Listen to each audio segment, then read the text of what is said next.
All right, Battletech enthusiasts, the golden age of Battletech. New sculpts, new plastics, new players, new sets, new maps, a lot of incoming stuff. And this is following up on some mailbag in the comments, transporting your miniatures, getting into painting your Battletech stuff and expanding out from that perspective. Well, what are some of the ideas we can kick around? Let's kind of build a checklist for new players. Now, you don't have to paint your Battletech stuff, but, and this is a bigger vlog, I want to encourage you to explore it. I want to encourage you to consider it. Now, for some of us, maybe you play an additional or another wargaming system. You're familiar with painting, so it's going to be an easy transition. But for those of you new to the hobby, painting is a little bit challenging. There is a learning curve, but there's a lot of resources. And I think the biggest thing to realize is we search for images. We're part of Facebook groups. We're inspired. We see tutorials with amazingly painted mechs. And you can do that, and you can get there, but you don't need to be there day one, right? Basic tabletop, 3 colors, some highlights, well, a wash, some highlights, basing. You can get a mech looking fantastic really, really fast. And there is a huge difference between painted versus unpainted. And then as you have more time, or then as your skills expand, you can add and build on those mechs. So I want to encourage it, but it's certainly not necessary from that perspective. So the big thing for me, if you're new to miniatures, and this is kind of like Miniature Systems 101, your collection's going to grow bigger than you think. It usually goes like this. You think you're good, you got enough toys, you're really happy. Then you have a friend that plays something new, and you're like, wow, I got to get that vehicle. Or you're thinking about some new Tactica, and you want to try out a new machine, so you buy some more miniatures. Or you're up really late at night, there's a great deal, you're thinking about it, and you're like, well, I'm getting paid Friday, I can fix my car or buy more Battletech stuff. Well, I've already made it like 1 month with the muffler hanging off and holding on. So you know what? We'll go like another 2 weeks. We're going to buy some Battletech stuff. Crazy stuff happens. Your collection is going to grow. So anytime you look for a miniature-based solution, you want to understand and how to make it expandable.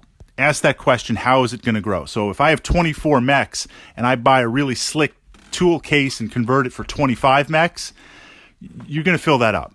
So you want to have room for additional toys, and depending on the size of the case and how big you want to make it, the possibility where it's easy to replicate or find similar storage solutions. You're going to grow. The case is going to grow. The collection is going to grow. What I try to do, because look, you never know when a Battletech game is going to break out. And my collection is big, not as big as some collections out there, but it's a mix of mechs and vehicles, infantry, air support. I have everything in one box. It's a cardboard file box, and there are foam trays. These are Warhammer 40,000 foam trays from back in the day because I upgraded a lot of my 40K armies. I had these foam trays. There's little slots for each mech. I layer them out. I have them by mercenary company, by group, and I bring my entire collection with me anytime I play. I'm only going to play a lance or two, but my thought is if someone, we're playing at the club and someone is like, hey, Battletech, I want to play. Okay, we've got mechs, right? I'm ready to adapt. Or if my opponent says, I know we made a 2,000 battle value list. I don't know what mechs to play because there's these 2 favorite mechs of mine, right? I want to play like the Marauder. I want to play the Archer, but I don't have enough battle value. We could be like, you know what? Play them both. What's the battle value of that mech? An extra 1,000? Okay, I'll pull out another machine from my collection. So I want to have everything. Just maybe it's the completionist, maybe it's just the Battletech nut, but I try to bring my entire collection. I bring my entire collection with me as I go.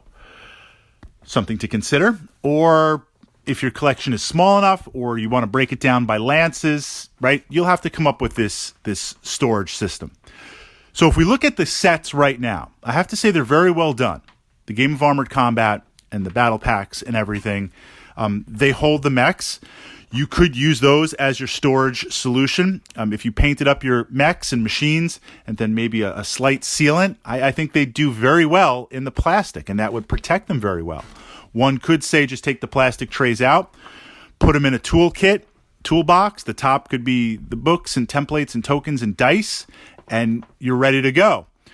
But I think looking at something a little more permanent with it, because if you just brought your Game of Armored Combat and the Lance packs and used that as your storage solution, and you could, depending on how you feel about your collection, over time, opening the box, closing the box, transporting it, you move it aside, your buddy drops it, it gets kicked on the floor because you're at the gaming club. I mean, there's a lot of activity.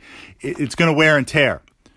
Some people, they want to have it on their shelf and look at it and be like a completionist point of view.